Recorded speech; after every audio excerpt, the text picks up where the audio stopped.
I very deeply sense that we are not standing at the precipice of the doom of human species, but rather that we are standing in front of a portal that we are beginning to walk through, and that is going to take us to understand and experience a much higher version of ourselves. Welcome to Point of Relation with Thomas Hübl, a podcast that illuminates the path to collective healing at the intersection of science and mysticism. This is the Point of Relation.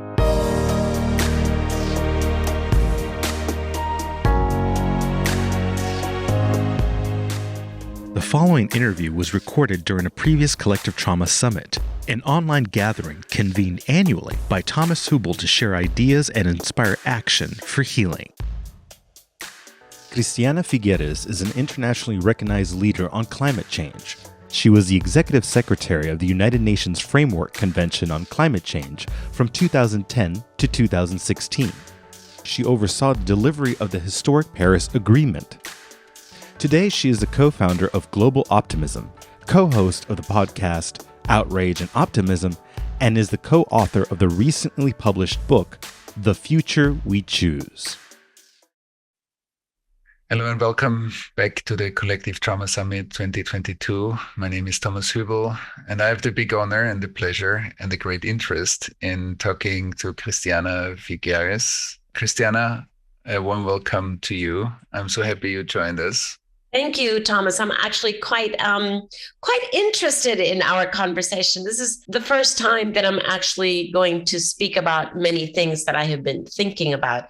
But you know what we do? We think in silence. And then when we speak it, things actually sometimes crystallize. So I'm very excited about our conversation. No, that's amazing. That's the same here. I'm always interested in everybody that does meaningful or impactful work in the world. What's the internal composition? So for some of us, that's a very strong calling, and that's simply just unfolding in life. And for others, there's a calling maybe, and then there are significant events in our life that kind of put us on our track. And I'm curious, how is it with you? How did you become passionate and also motivated enough to do all the things that you did in your life so far and will be doing? What's the composition for you? I came to climate change motivated by injustice, motivated by the fact that what we have done in the past is going to be of such huge consequence, if not existential threat, to those who come after us. And I just think that is the ultimate injustice, because we're basically, to a large extent, holding the future in our hands, and most often not acting accordingly. And furthermore, the other level of the injustice is that those who have been least responsible for having caused climate change are those who are already most affected, and especially those who will be most affected in the future. And, you can think about that as generational injustice, or you can think about it as socioeconomic injustice, or you can think about it as a global north, global south injustice, or a gender injustice. It presents itself in many different ways, but fundamentally, what climate change is, especially unaddressed climate change, it is, I think, the mother of all injustices. Now, and that is what brought me to climate change. Conversely, I would say that the challenge that is in front of us is the mother of all opportunities. And that is where, I actually get very excited. Other than being passionate about justice, I'm also very excited about understanding that climate change is our greatest learning opportunity. It is the greatest learning opportunity, obviously, not just for technologies that are coming into the market and financial instruments and all of that, but more than that and deeper than that, it is the greatest opportunity for us as human beings to step up to our higher selves. And that's the piece that that I just find so exciting and so enticing. That sounds amazing. So I totally agree on the second part also. And the first part that you said is, I want to come back to that for a moment. The largest collective trauma fields, if you mention colonialism, gender violence, if you mention racism, if you inequality in the world, like the North-South.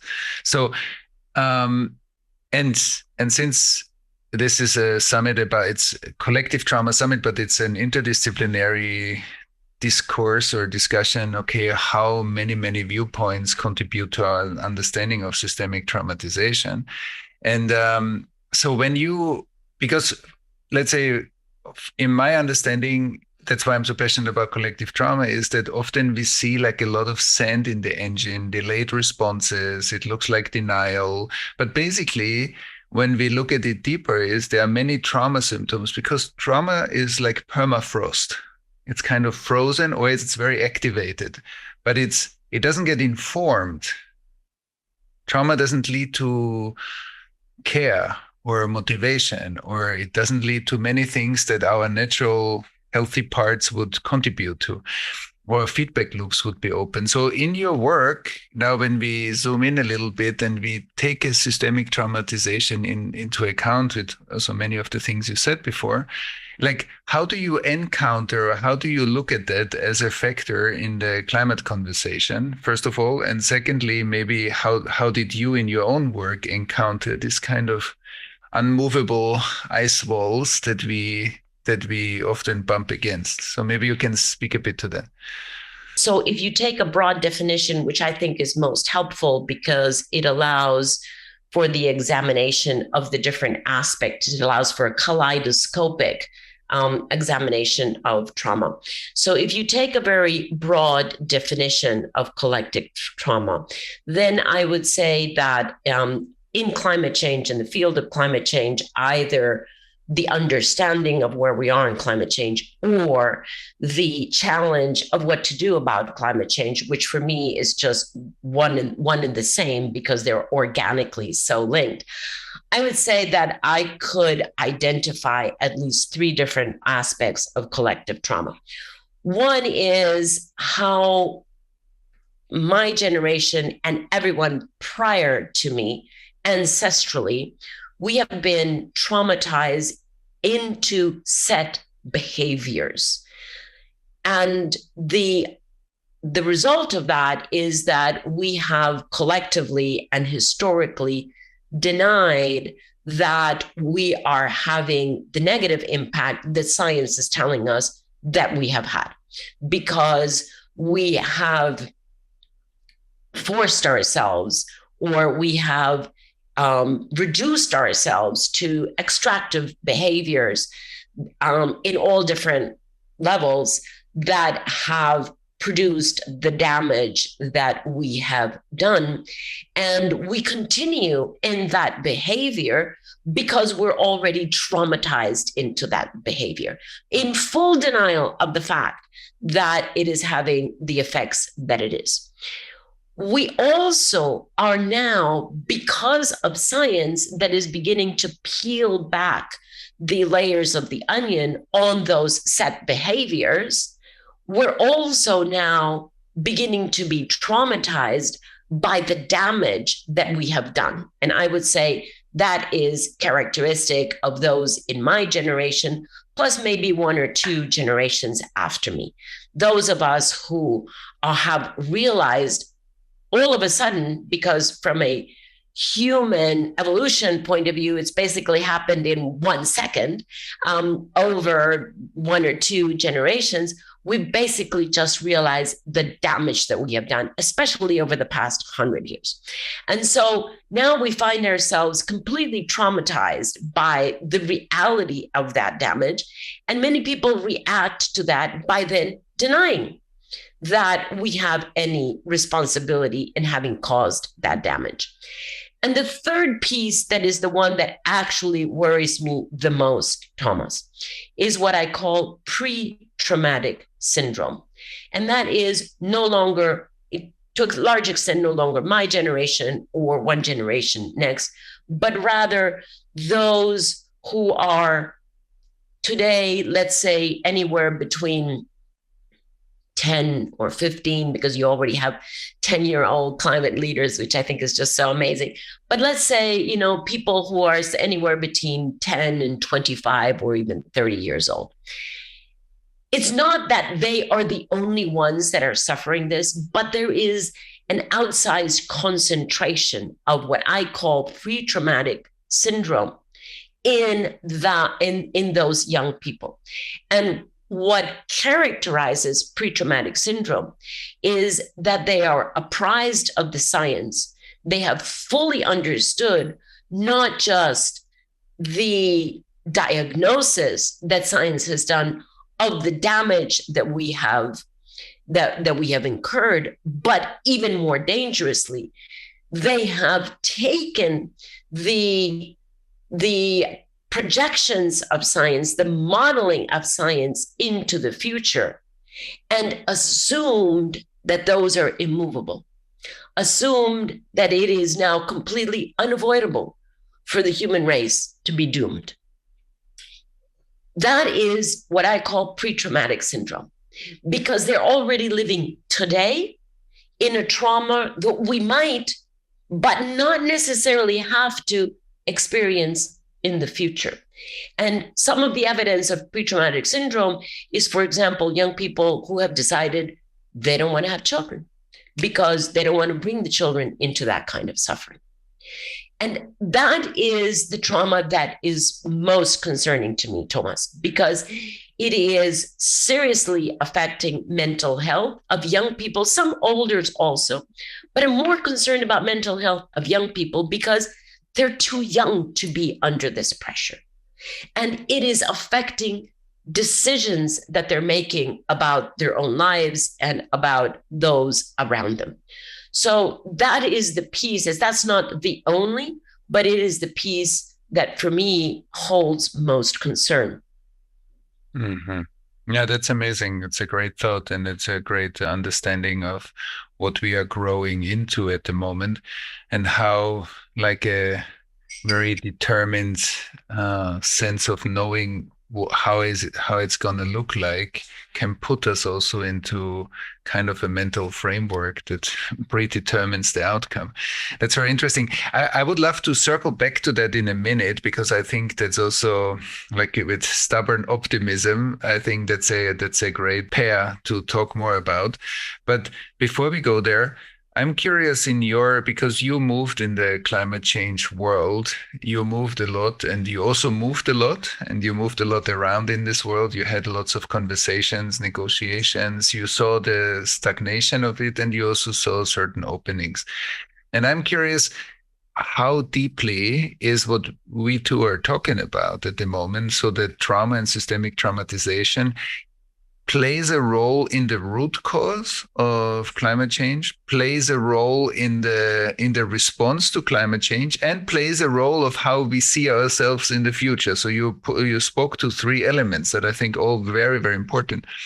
But how much is that in the mainstream of the climate conversation, that understanding taking place, and that maybe addressing trauma needs something else than climate activism? So because you have a lot of experience, you know how much that is already mainstream understanding or not. So maybe you can speak a little to that.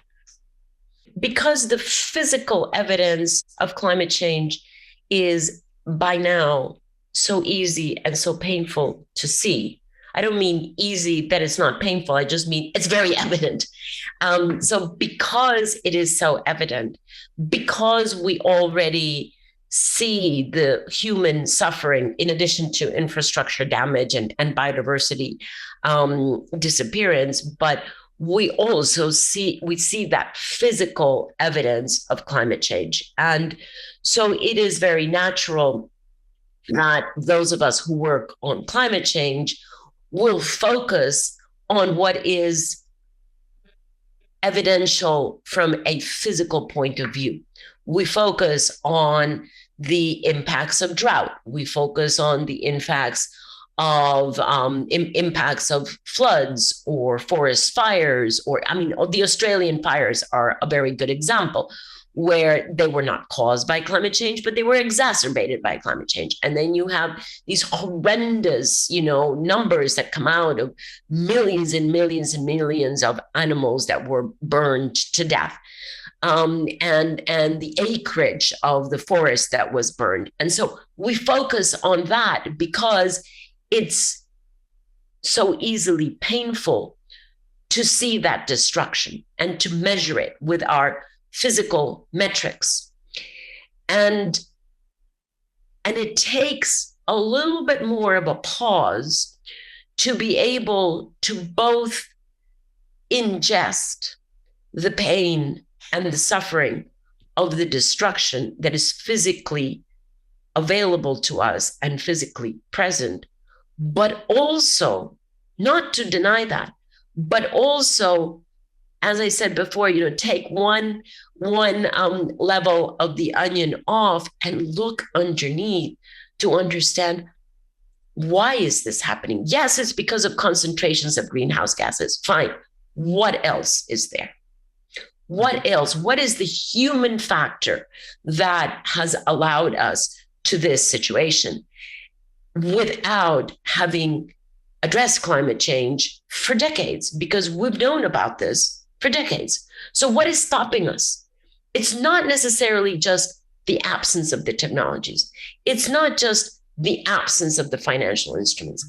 It's basically what is happening up here and here, what we think we are capable of and what we feel we're capable of. And above all, it's about aligning mind and heart to understand that we humans are actually very, very powerful agents.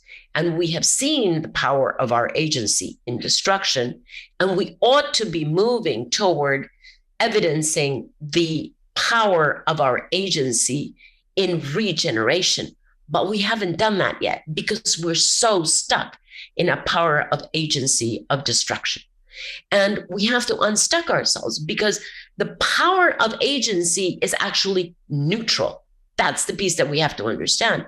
It is neutral. What gives it the impact, what gives it the consequence, is how we apply the power of our agency. Do we apply it toward destruction? We've done that pretty well. We're pretty good at that. Now, can we also exercise and flex that muscle, the power of agency, toward regeneration of both the planet, but also ourselves, starting with ourselves? And so to me, that is, that's the center of the possibility that we have right now to be challenged by climate change from the outside and take an inside look to understand how can we reapply and redirect the power of our agency. Yeah, that sounds very powerful also, that because there's such an urgency that running seems to be the only option, when actually, in fact, we need to kind of take a breath for a moment, look inside and look, why is the biofeedback, the whole in collective intelligence stuck? And then to find the right measures, because putting more pressure on stagnation often reinforces the stagnation. If you take somebody who is traumatized and you were to put a lot of pressure on the person will hold even more.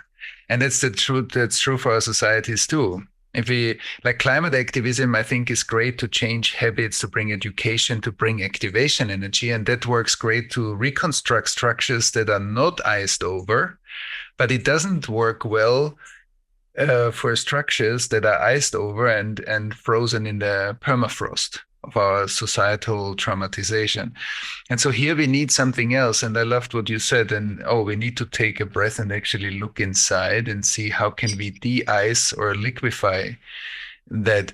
And so now when we are in the middle of the conversation, so what actually helps us when you say to look inside or take a moment to see that the crisis is delayed evolution, but it needs a look inside how we are dealing. What's the process of delaying? Otherwise, that looks just dysfunctional. Because, Christiana, that when we look at trauma, we can say, because we can look at this society and can say, not responding is dysfunctional. But we can also say, like when somebody gets traumatized through adversity or groups of people or racism, or here, it's not good for me. So being present, being in the body, being related, being in this very moment is not good for me. So there's an intelligence that helps me to move out of the adversity or the pain or the torture or the war to protect myself. And then later on, we make that intelligence dysfunctional, which of course it's not adaptive to the new situation, but it's also intelligent as a protection mechanism. And if we apply that now to society and look at what we sometimes see as our enemy in changing faster, maybe we can find a way systemically to turn that into an intelligence that we make our friend. And I would love to hear a little bit from you. What comes up in you when you hear me say that, and or how you see that already happening? Well, to me, when I hear you saying that, where I immediately go is that intelligence that you're speaking about goes way beyond our brain. Because if we only search for this intelligence in our brain, in our mind, in numbers and facts, then we just repeat the exercise constantly. We're just in a self-producing little circle there. And so that intelligence starts by connecting mind and heart. And that for me is, the longest journey that any human will ever undertake is the journey from the mind to the heart. It's not an easy journey, and yet is so necessary, because otherwise we just keep on being repeating puppets, just repeating and repeating and repeating what we have been traumatized into setting as our behavior patterns. And it is only when we undertake that journey, which is admittedly a life journey. It's not like we touch our heart and then, aha, done. It's not like climbing a mountain and you get to the top of the mountain and you see this amazing landscape and done, you plant the flag and then you climb down. No, actually the journey to the heart is a life process. And I think that's the beauty of it, right? Because you can touch the heart at one level, but as you continue that journey, you just touch the heart deeper and deeper. And so in that sense, it's very different from any other journey that we do outside of ourselves. And as I said before, the most important journey that we will ever undertake, and just to use the word that we all shy away from for some reason that is inexplicable to me, it's basically all about discovering our capacity to love. If we are able to discover our capacity to love in the broadest terms, it's not just, I love my children, I love my parents, I love my best friends. No, I mean, that's yes, I hope that that's true. But that's certainly not where this can start, or stop rather. It truly is our capacity to love the web of life, to love where we've come from on this planet, our evolution. And above all, it is to love the effect, the positive regenerative effect that we can have on future evolution on this planet. So, my love of, people in sub-Saharan Africa who I will never know, I will never meet them. But my capacity to love has to include all of those people, including people who will be born decades after I'm way gone. And so that capacity to be able to love what, and I don't know how else to explain it other than the web of life on this planet. That is, I think, where there is a huge capacity to turn our behaviors. And once we touch that, then everything we do has a very different meaning. And everything we think has a very different meaning.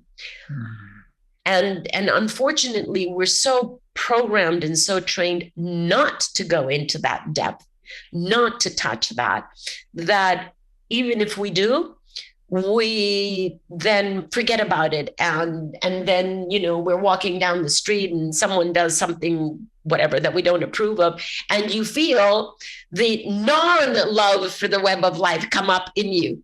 And so it is such a constant awareness that we have to seed and cultivate in ourselves, because we have been programmed not to do it. And so we have to reprogram ourselves to be able to be in the here and now, present, very, very present with that connection. Yeah, that's very beautiful. It speaks from and to my heart, what you're saying. And also, because I believe that, when we look at systemic traumatization, it means also that that's the trauma field that we all have been born into, and we have normalized because we grew up in it. And then we say, oh, that's... And we think it's fine. Yeah, we think that's the world. And then I would say, no, that's not the world. Part of it is the world, and part of it is the world when it's hurt. And we need to call it hurt, because otherwise we don't take care of the wound. And I think one symptom, collective trauma symptom, is that we can talk about things that we cannot live, that we cannot walk our talk. It's exactly what you said, that we can write a PhD about childhood trauma, but it will not take care of my childhood trauma, because I need more than my cognition to heal it. And the sense making, cognition and sensing together, is actually what an integrated nervous system is doing. It's thinking and sensing at the same time. It's one process, not two. And so you spoke... We're the only ones that think that those are separated. Exactly. We think that those are separate. And that's the collective trauma symptom also. That's how we speak. And so like this, we reinforce that separation. And so I love, because also even because you talk about the web of life, and I hear often people say, yeah, but we are on the planet and Mother Earth will shake us off. And then I say, yeah, but my body is also Earth. I'm not just on the Earth. We are all living Earth. We are not just I'm not just a guest that fell on the planet. My body, the water in my body, all of this is the substance of the planet. So we are not just separate from, and we are destroying it. We are part of a consciousness that we call planet. And I think that these kind of separations are part of the collective trauma symptom, that we feel disembodied through trauma, because here it wasn't good for us for many generations, that slavery or racism or anti-Semitism and the Holocaust or colonialism wasn't good for many people. And so that's why I love it also that you emphasize that it's a lifelong journey. It's not just a fast promise or a quick fix. That's beautiful. And so when you take that and you see, if we reapply that now, so we went into the process that there is some kind of healing process needed in all of us in the face of the urgency. Because often we say, oh, it's so urgent, we don't have time for that. But we also need that in order to respond to the urgency with more resonance and connectedness to the living system. And so how would you see, can we combine the call for urgency that we don't have any time, but in a way we can heal only if we make space for it, because we cannot heal when we are super stressed and running. So, and I think there is a clash between activism and kind of the healing arts, if we were to say like that. How do you combine this in yourself? Well, I think of myself as sitting on two chairs, the chair of patience and the chair of impatience. And we have to accept the reality of both. It does no good to only accept one reality and deny the other. And so I'm not sure that I have a good answer or even a bad answer for you, Thomas, but I know that both are upon us.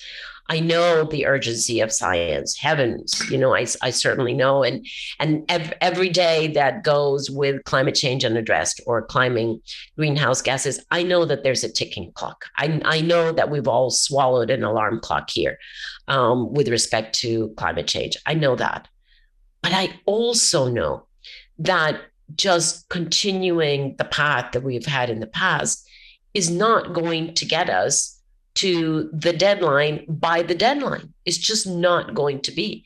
So I can't explain this, Thomas, but way, way, way deep down, I have maybe it's a suspicion, maybe it's a hope, maybe it's a trust. I don't even know what noun to use for it.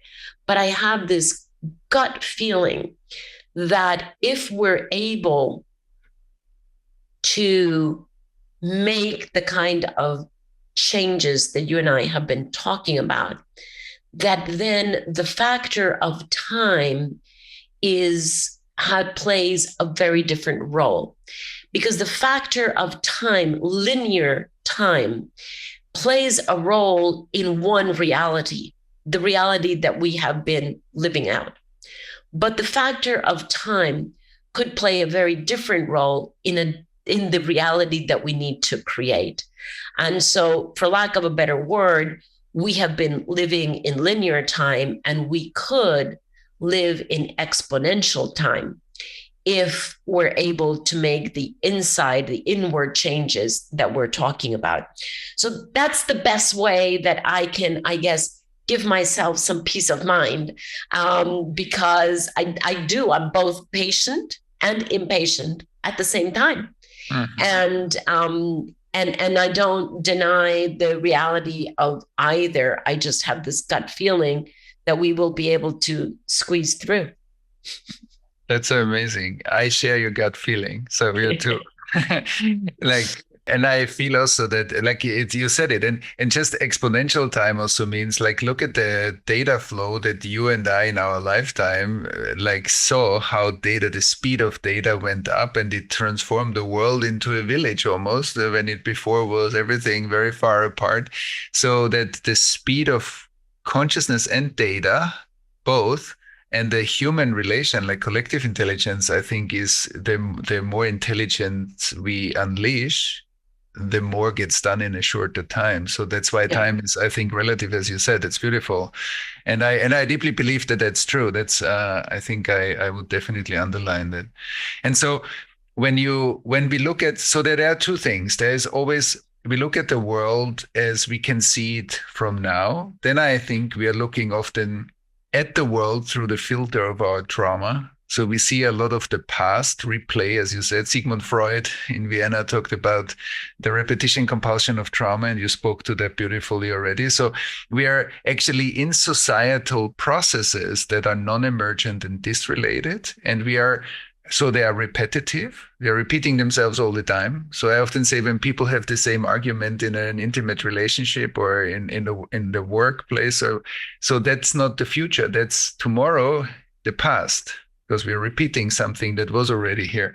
And then there is emergence, there's creativity, there's innovation, and there are relational processes that are present. And I think we put those two into the same bucket and call it society, which I think is something to look at. But you speak and write also about emergence. So there's what we can see as of today. There is what gets limited by the perspective of the past when we look through our trauma lenses. So we project that past forward, and that seems always more gray or doomed or more stressed than it actually is.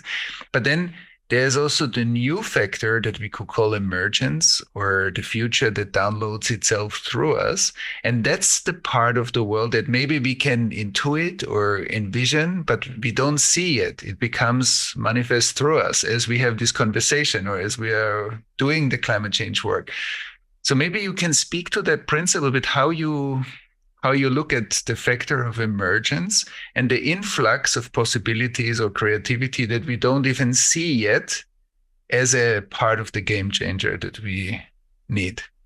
Thomas, although I warned you that before we started this conversation that we didn't have to go into the prehistory of the Paris Agreement, but your question actually leads me to think of the emergence of the Paris Agreement as a very good example. Because when I was given the responsibility of taking up the international climate negotiations in 2010, that was just 6 months after the collapse of the negotiations in Copenhagen. And there was absolute agreement, global consensus, without any doubt, among all stakeholders, among all countries, all leaders, private and public, etc., absolute consensus that there would never be the possibility of a global agreement on climate change. Why? Because, including myself, because we were all traumatized from having worked toward that for years and years and years, and then seen it collapse so painfully in front of us in Copenhagen, or rather, not see it collapse in front of us, contributed to the collapse, to assume our own responsibility, contributed to the collapse of it. And so we were all completely devastated and, literally in the garbage can.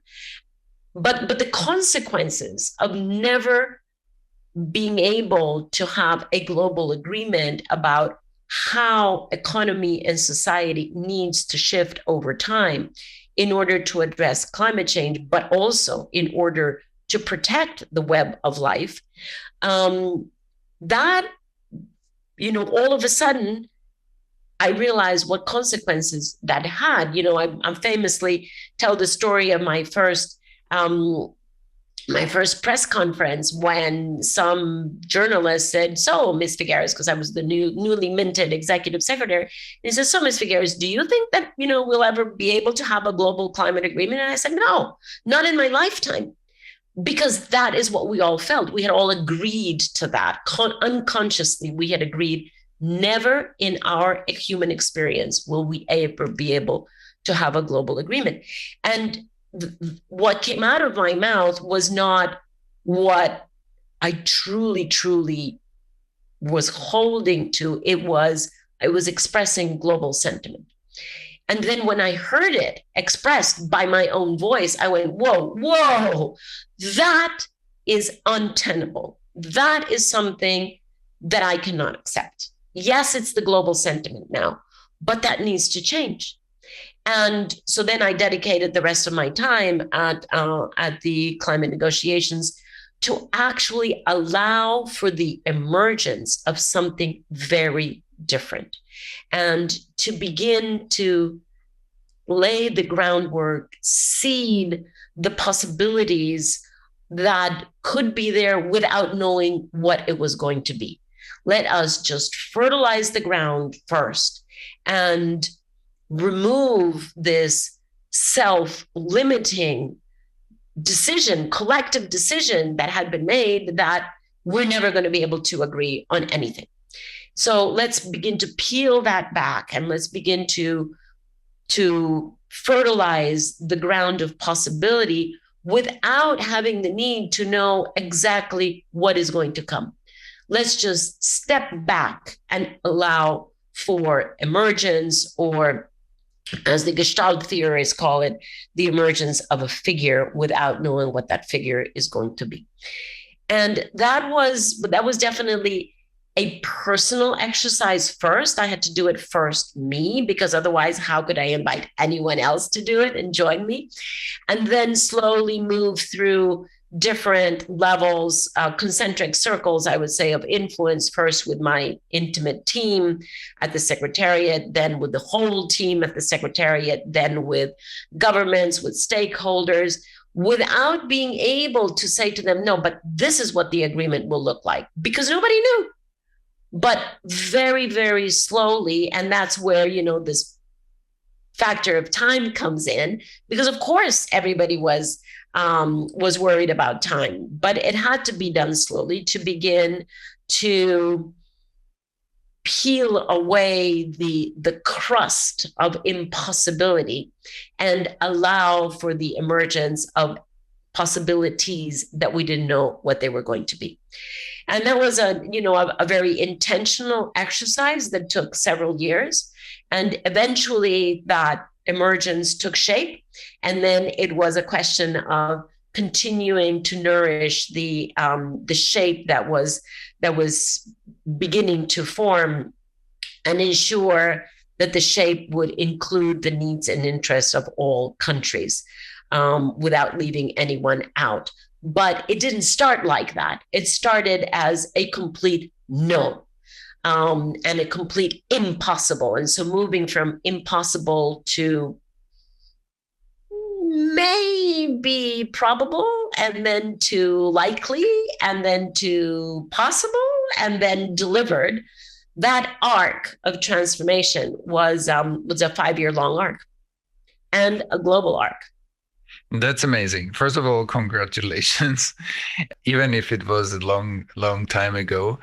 But you also gave us a cutout of noticing. So there is a moment that I hear when I listen to you, when I want to look at the cutout of turning an impossible situation into a possible situation. So it started with you recognizing in your own words that something is not okay, right, cannot stay like that. So there was a kind of an awakening that you opened up a new space. And I think a new potential space that is bigger than the one that we are in right now is always the beginning of a new awareness. You said, yes, we're all saying no, there's some unconscious component. Even if I don't know the solution, we need to move. And that's beginning of a new possibility. And then I hear that you also, another factor that I think is super important in how the new Gestalt could emerge is by you saying, but we don't know how it works, but we feel called enough to walk. That's another very important aspect of any kind of impossibility turning into a possibility, that we are in a phase of not knowing. You have to walk through unknown territory. There's no way you can go from the tried and true, the known, into a new known that is different. That is just completely impossible. You have to go from the known, which you have decided is unacceptable or too painful or too unjust or whatever, you decide. And then you have to have the courage and the depth of spirit to walk onto the unknown before you can get to something that is recognized as known by a critical mass. But there's no shortcut that avoids going through the unknown. That's beautiful. And you said it, you need to have the courage and the depth of spirit. Something carries us over, like in this landscape of the unknown, we are following something. You followed something. Even if you couldn't say it's exactly this or that, it didn't have a controlled space or structure, but it had a movement. And that movement, and that's very interesting because it needs also the courage to follow that. And often in our traumatization, we are too scared or too absent, like shut down, to either feel that calling or to follow it through. That's why many innovations, I spoke to somebody that is a high innovation manager in a global organization, and he said that only 6% of the CEOs of our organizations are happy with the innovation outcome, not with the ideas and all this, but how we follow that through to really step into the future, so to speak. But you gave us a beautiful cutout that you followed something into the land of the unknown because you didn't need to control the outcome. And I think that because knowing tries often to control the outcome. I make a step only when I know where we are going. But in those moments, we can't do that. And that's so beautiful. And that's why I thought you speaking about your experience can give me and many other listeners like some taste of what it means to go through an innovative period in order to become a new development. So all of you became a new development, and the outcome of it was like a new climate conference and the delivered success. But I think the process is the other piece that I think is important about that, Thomas, is about going into that unknown, is to have deep trust in collective efforts, in collective wisdom. Because if we assume radically wrongly that that we know, or that we will know by tomorrow, or by the day after tomorrow, that we will have the answer, we're just absolutely dead wrong. And I use dead in very explicitly because it leads nowhere. It is a dead end street. And so not only do you have to have this courage and depth of spirit to walk onto unknown territory, but you have to do it with full trust in collective efforts, in collective wisdom, and be able to see beyond individual missteps, because we all take missteps constantly. Mm-hmm. And you have to be able, so to me, the visual, because I never graduated from kindergarten, so everything I think I see in visuals. And to me, the visual that I use for that is the ability to differentiate between waves that come and go and tides that rise and fall. And those are always there, and that's fine. That's one reality. But the more important reality is the underwater current, and what is the direction of the underwater current. So if you assume that change is happening with the tides, you basically reduce the capacity of change to the maximum of tides and the minimum of tides, and you have very, very reduced space for change or for possibility. Whereas if you understand that change takes place, yes, because of the tides or the waves, but much more importantly, because of the underwater currents that are much more difficult to see, now you have the capacity, now you have much more space for the emergence of something that you never knew was possible. Yeah, that's amazing. I love this conversation. I think it's such a beautiful description of a kind of a deep passage from impossibility to possibility. And I think that's what many of the ancient books are full, and all the big movies, like how we go through that passage. And I think you described this so beautifully. That's why I wanted to highlight it, because I think it can be a great inspiration for anybody in any field of change that you described as kind of a cutout, an archetypal cutout. So that's beautiful. But you also mentioned like the depth of spirit, wisdom, and maybe if you, like, as one of the last questions, maybe you can let us participate in your experience, thinking, feeling about how modern science and the wisdom traditions of our world, because I deeply believe we need both in order to be creative in this moment. And maybe you can speak about your experience, how you see these two fields in dialogue, in collaboration, because sometimes they are split, the ones don't talk to the other. But how does this alchemize in you? Well, I must say my alchemy has a lot to do with Buddhism.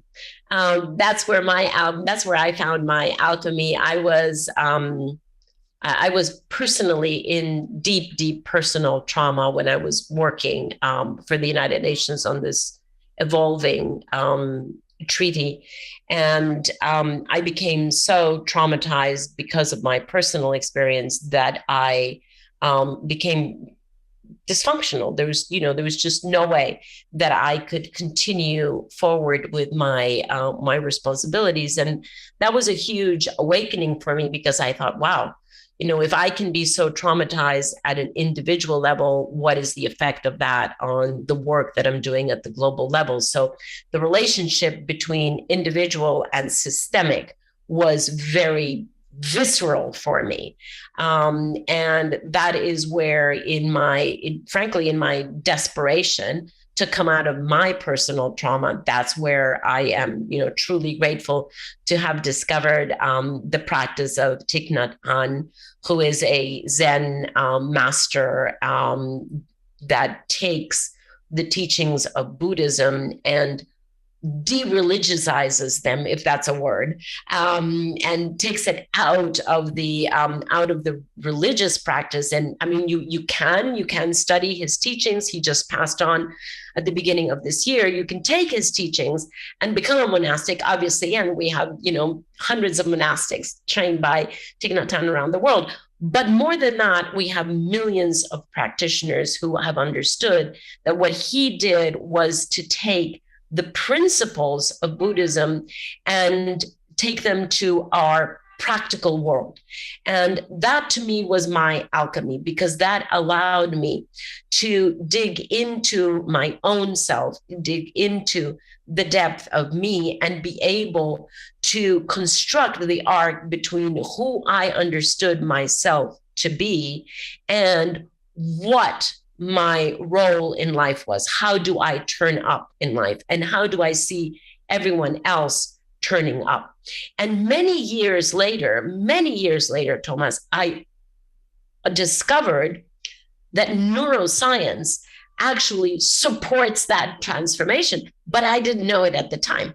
I was so engrossed in my own trauma and the work that I had to do that I didn't know that. So it was many years later that I discovered that actually neuroscience shows us how we have programmed ourselves for XY reaction.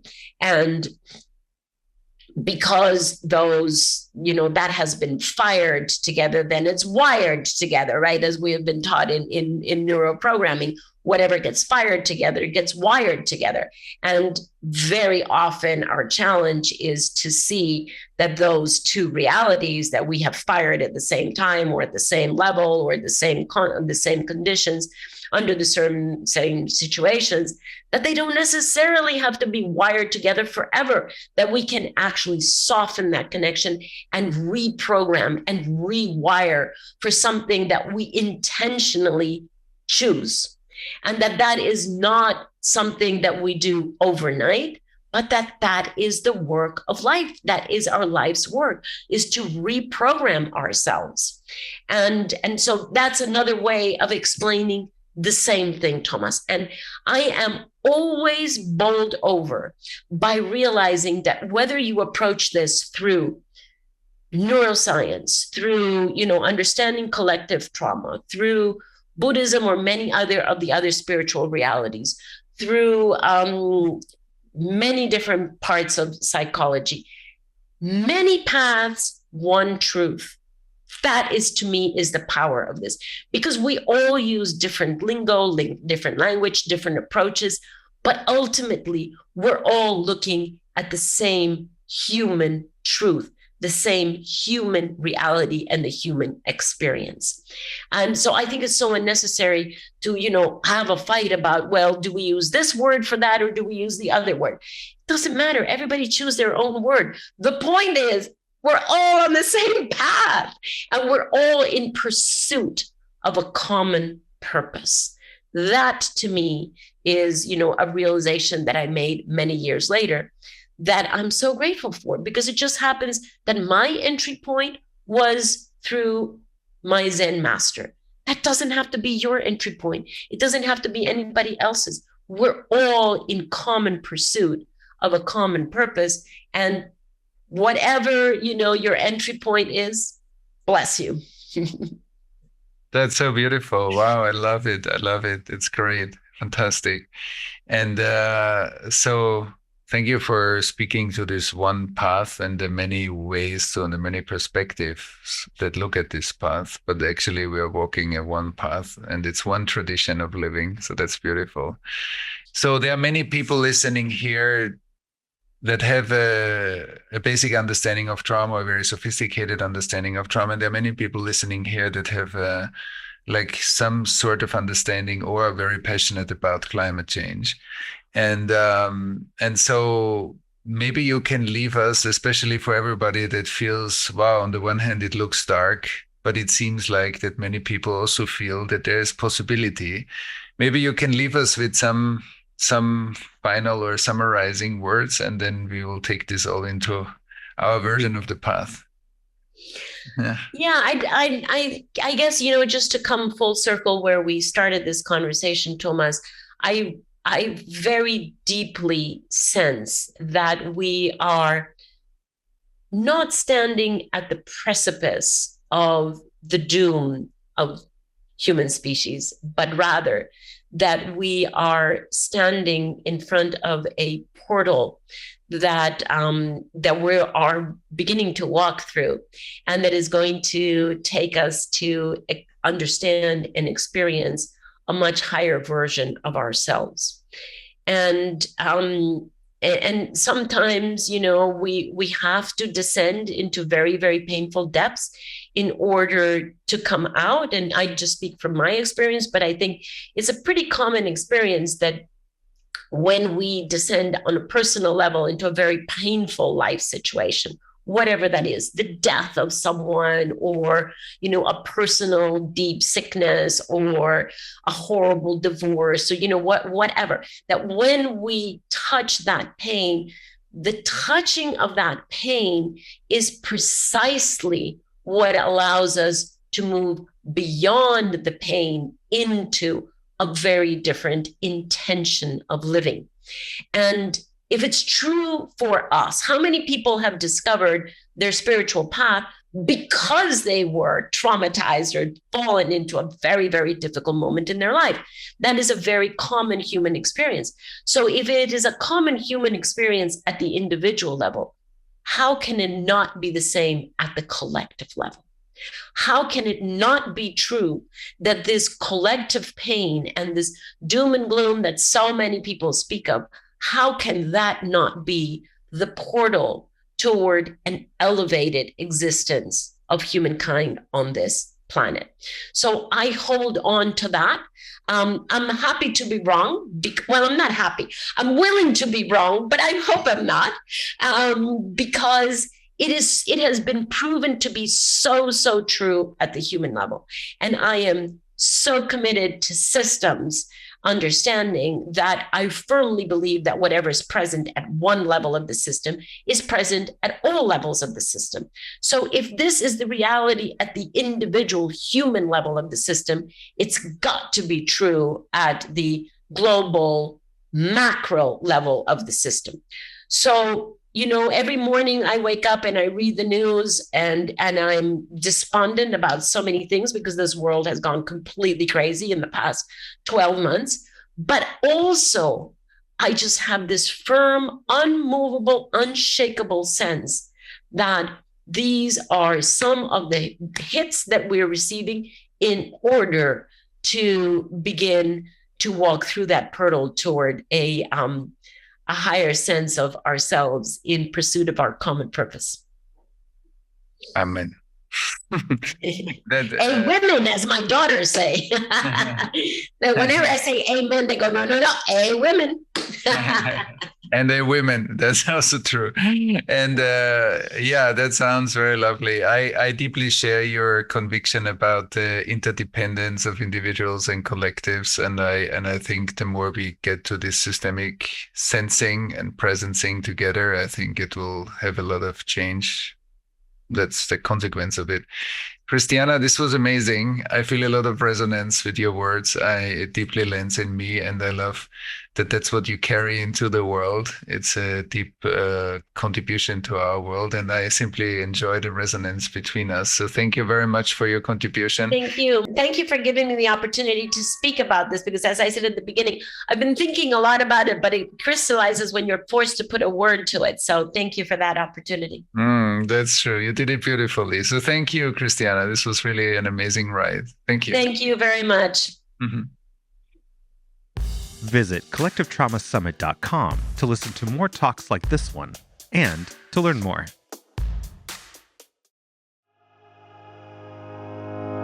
Thanks for listening to Point of Relation with Thomas Hübl. Stay connected and get updates about new episodes by visiting our website, pointofrelationpodcast.com, and by subscribing to the Thomas Hübl YouTube channel. If you enjoyed this video, please like it and share about us with your community on social media. Thank you. We appreciate your support.